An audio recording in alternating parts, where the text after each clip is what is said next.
সোনারপুর থেকে ফিরে প্রথমে অ্যাপোলো হাসপাতালে নিয়ে যাওয়া হয় অভিষেক বন্দ্যোপাধ্যায়কে।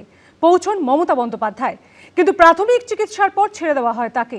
আর সেখান থেকে নিয়ে যাওয়া হয় বেলভিউ ক্লিনিকে। প্রাথমিক পর্যবেক্ষণে বেলভিউ ক্লিনিকের তরফে জানানো হয়েছে অভিষেক বন্দ্যোপাধ্যায়ের শরীরে হাসপাতালে ভর্তি হওয়ার মতো কোনো গুরুতর আঘাতের চিহ্ন নেই।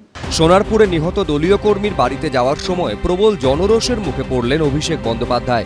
কলকাতায় ফিরে হাসপাতালে ভর্তি হওয়ার চেষ্টা করলেও ভর্তির প্রয়োজন নেই বলে কলকাতার দুই নামী হাসপাতাল ফেরালো তৃণমূলের সর্বভারতীয় সাধারণ সম্পাদককে। গভীর রাতে বাড়ি ফিরে যান অভিষেক বন্দ্যোপাধ্যায়। সোনারপুর থেকে ফিরে প্রথমে অ্যাপোলো হাসপাতালে নিয়ে যাওয়া হয় অভিষেক বন্দ্যোপাধ্যায়কে। পৌঁছন মমতা বন্দ্যোপাধ্যায়, কিন্তু প্রাথমিক চিকিৎসার পর ছেড়ে দেওয়া হয় তাকে। আমরা এখান থেকে শিফট করছি, এখানে কি করে হচ্ছে না? পিছিয়ে যান, পিছিয়ে যান, পিছিয়ে যান। যেটা জানা যাচ্ছে হাসপাতাল সূত্রে, তার শারীরিক পরীক্ষার পর কোনো কিছু উদ্বেগজনক পাওয়া যায়নি। তার যে চোট লাগার কথা, যা চোটের কথা বলা হয়েছিল বা ডিম ছোড়া হয়েছিল, টানা হেঁচড়া করা হয়েছিল, সব কিছুর বিষয় রয়েছে। সব বিষয়গুলো চিকিৎসকরা পরীক্ষা করে দেখেন এবং পরীক্ষা করে তারা মনে করেন যে এই মুহূর্তে তাকে ভর্তি করার মতো সেরকম উদ্বেগজনক কোনো পরিস্থিতি নেই। সেখান থেকে বেলভিউ হাসপাতালে নিয়ে যাওয়া হয় অভিষেক বন্দ্যোপাধ্যায়কে। স্ট্রেচারে করে হাসপাতালে ঢোকানো হয় তাকে। এরপরই মারাত্মক অভিযোগ করা হয় তৃণমূলের তরফে। আইটিইউতে তার পরীক্ষা নিরীক্ষা চলছে, কিন্তু একটা প্রশাসন থেকে চাপের বিষয় শোনা যাচ্ছে, হসপিটালে রাখা যাবে না, চিকিৎসক আপনাকে রিলিজ করে দিতে হবে। এই হামলা হওয়ার পরেই রাজ্যের নতুন মুখ্যমন্ত্রী ঘোষণা করে দিয়েছেন যে অভিষেক ব্যানার্জির সিকিউরিটি বাড়ানোর কথা।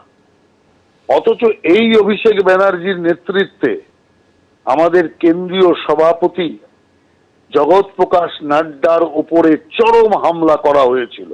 প্রাথমিক পর্যবেক্ষণে বেলভিউ ক্লিনিকের তরফে জানানো হয় অভিষেক বন্দ্যোপাধ্যায়ের শরীরে হাসপাতালে ভর্তি হওয়ার মতো কোনো গুরুতর আঘাতের চিহ্ন নেই। বুকের ওপর কিছু আঁচড়ের দাগ রয়েছে।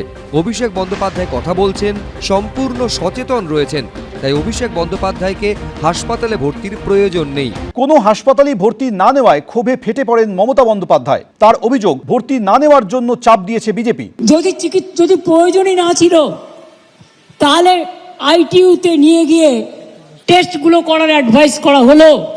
সারা গায়ে চাকা চাকা দাগ এবং যেভাবে পাথর ছোড়া হয়েছিল স্পট ডেথ হয়ে যেতে পারতো।